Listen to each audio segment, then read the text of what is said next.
આપણને જજ કરે, આપણા બાળકોને જજ કરે, આપણે એનાથી ગભરાવાનું નથી. તો ફ્રેન્ડ્સ, મારા જેવી બહુ બધી એવી લેડીઝો હશે જે મારા જેવું વિચારતી હશે, જે લોકોને બહાર નીકળીને બેસવાનો, બહાર જવા આવવાનો એવો બધો ટાઈમ નહીં મળતો હોય.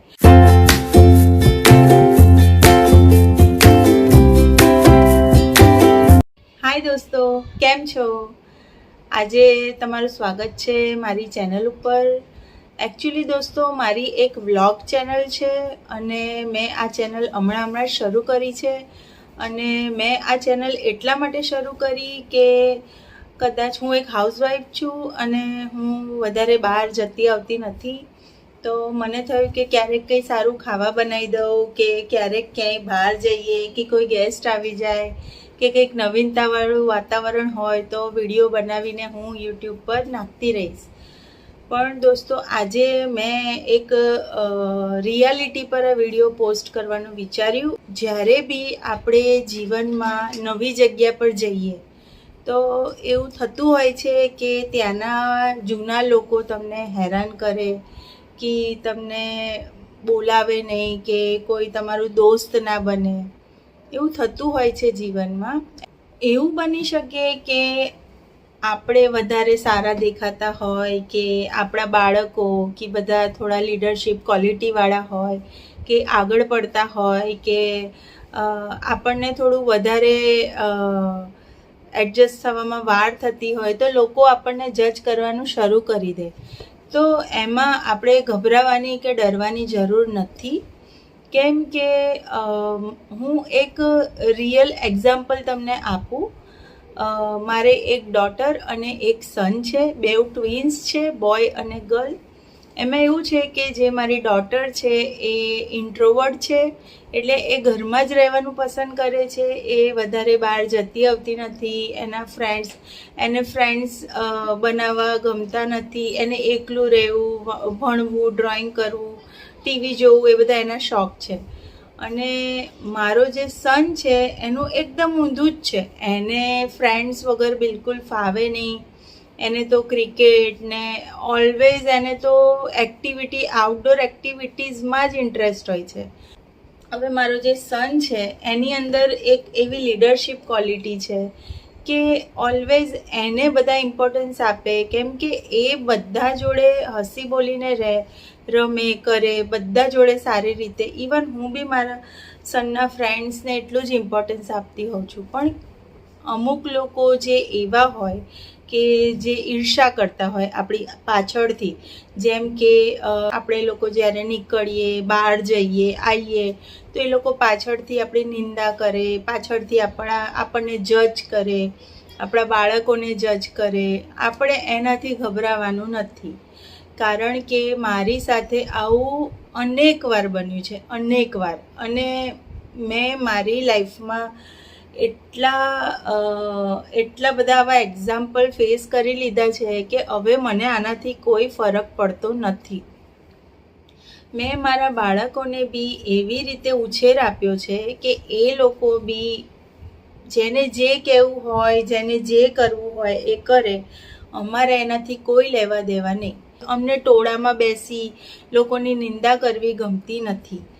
તો ફ્રેન્ડ્સ, મારા જેવી બહુ બધી એવી લેડીઝો હશે જે મારા જેવું વિચારતી હશે, જે લોકોને બહાર નીકળીને બેસવાનો, બહાર જવા આવવાનો એવો બધો ટાઈમ નહીં મળતો હોય. કેમ કે ઘરના કામોમાં એટલા બધા આપણે રચ્યા પચ્યા રહીએ કે આપણને એટલીસ્ટ આપણા વાળ વળાવવાનો બી ટાઈમ નથી મળતો. તો એ વખતે આપણે આપણા લુક્સ પર બી ધ્યાન ના આપી શકતા હોય તો આપણે શું બહાર જઈને લોકોની ચુગલી કરીએ ને? આ બધા કામો આપણા નથી દોસ્તો. એટલે ગભરાવું નહીં. તમારી સાથે આવું થાય તો બિલકુલ ગભરાવું નહીં. કેમ કે જે લોકો સાચા હોય એ લોકો હંમેશા એકલા હોય છે. જો એવું ક્યારેય ના માનવું કે જેના પક્ષમાં વધારે લોકો હોય એ લોકો હંમેશા સાચા જ હોય. એવું નથી હોતું. દુર્યોધનના પક્ષમાં 90% લોકો હતા, પણ સાચું કોણ હતું ખબર છે ને? પાંડવો સાચા હતા. તો એનો મતલબ એ થાય છે કે જ્યારે તમે સાચા હોવ અને સામે જુઠ્ઠાઓની ફોજ પણ ના ઊભી હોય તો આપણે ગભરાવું નહીં. કેમ કે જ્યારે આપણે સાચા હોઈએ તો આપણો સાથ ઈશ્વર આપતા હોય છે.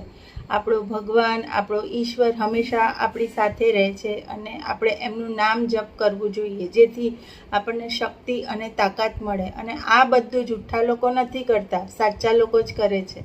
એટલે આ જીવનનો નિયમ યાદ રાખવો, સત્યનો સાથ ક્યારેય છોડવો નહીં. અમુક ટાઈમે એવું થતું હોય છે કે આપણે એટલા ઘણા બધા સારા હોઈએ ને કે આપણે બધા જોડે સારી રીતે બોલીએ, હસીએ, વાતો કરીએ, બધાને ઇમ્પોર્ટન્સ આપીએ, બધાને હેલ્પફુલ થઈએ, આપણે મતલબ ઘસાઈ જઈએ, પણ તો બી સામેવાળું વ્યક્તિ સમય આવે ત્યારે જુઠ્ઠાઓની ફોજમાં જોડાઈ જાય અને આપણને એકલા પાડી દે. એનું કારણ એ છે કે એ લોકો બધા ઝુંડમાં રહેવાનું પસંદ કરતા હોય છે. બધા એવું વિચારતા હોય કે હું એકલો, હું એકલી, પણ આનાથી ગભરાવાનું નહીં. એકલા હોઈએ ને તો એકલાની સાથે ભગવાન હોય છે, બરાબર. મેં તો મારી દીકરી, મારા દીકરા, બધાને, મારા હસબન્ડ, બધા અમે લોકો તો એક જ નિયમનું પાલન કરીએ કે જીવનમાં એકલા જ ચાલવાનું, ઝુંડમાં ચાલવાનું નહીં. એનું કારણ એ છે કે આપણે આપણો વિચાર આગળ મૂકવાનો, લોકોના વિચાર તરફ જવાનું નહીં. લોકો તમારું અપમાન કરે, તમને કડવા શબ્દો બોલે, તમને જેમ તેમ લડી જાય, તમને ટોન્ટ મારે પાછળથી, તો એ લોકો છે ને સામે ના બોલી શકે ને એટલે પાછળ બોલે. એવા લોકોનું ઉપર ધ્યાન આપવાની જરૂર નથી, કેમ કે આપણું સન્માન આપણા હાથમાં હોય છે. જો આપણે ચૂપ રહીને આ બધું સહન કરતા જઈએ તો એ લોકોને તો મજા પડી જાય કે આ તો કંઈ બોલવાની છે નહીં. પ્રેમાનંદજી મહારાજને હું બહુ જ ફોલો કરું છું અને એમના વિડીયોઝ બધા જ જોઉં છું. હરેક વસ્તુને હું મારા જીવનમાં ઉતારું છું. તો હું બી મિત્રો તમને એટલું કહીશ કે તમે જો એમના વિડીયો જોતા હોય તો બહુ જ સારું, અને જે લોકો ના જોતા હોય એ લોકો એમના વિડીયો જોવાનું શરૂ કરી દો. એમના વિડીયો જોવાથી સાચે એમના પ્રવચનથી આપણને ઘણું બધું શીખવા મળે છે. અને મારા જીવનમાં બહુ બધા ચેન્જ આવી ગયા છે જ્યારથી હું એમના વિડીયો જોઉં છું. કે જ્યારે આપણે દર ઘડીએ ચૂપ રહીને સહન કરીએ તો પછી સામેવાળા વ્યક્તિને તો મજા પડી જાય. એટલે એકવાર આપણે આપણા સન્માન માટે ઊભું રહેવું પડે. તો તમે તમારા સન્માન માટે પોતે જ નહીં ઊભા રહો તો કોઈ બીજું તો શું તમારું સન્માન કરવાનું.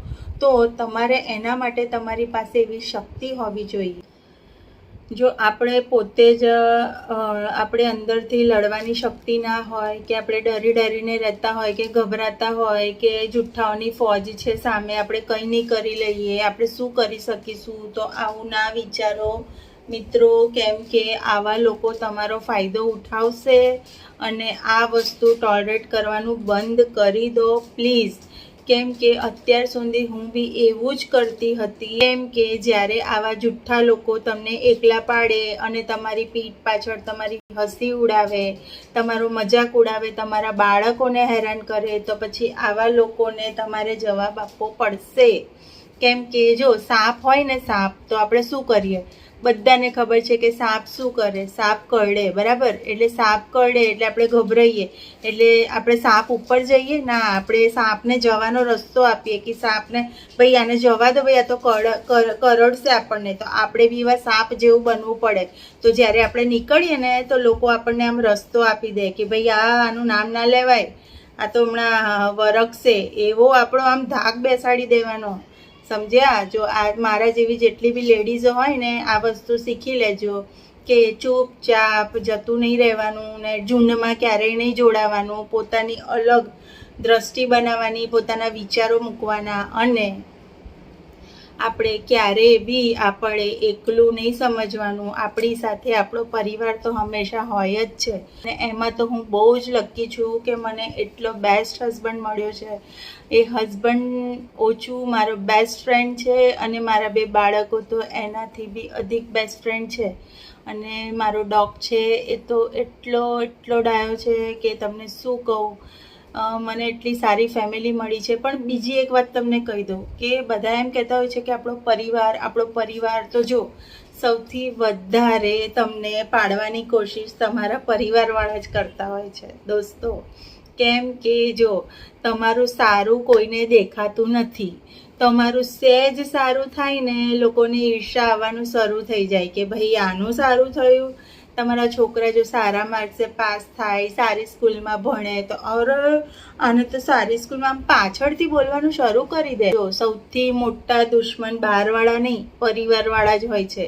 એટલે આપણો પતિ, આપણા બાળકો, આપણા મા બાપ, આપણા સાસુ સસરા એ બધાને સાચવવાના. બીજા બધા જાય તેલ લેવા, આપણે બીજા બધાની ચિંતા નહીં કરવાની. જ્યારે લોકો તમને હેરાન કરે, તમારી પીઠ પાછળ તમારી ખીલ્લી ઉડાવે, હસે, તમારી વાતો કરે, તો તમારે એક વસ્તુ સમજી જવાની, ગાંઠ બાંધી લો કે તમે બહુ જ ફેમસ છો. બધી જગ્યાએ તમારી જ વાતો છે, તમારી, તમારા છોકરાઓની.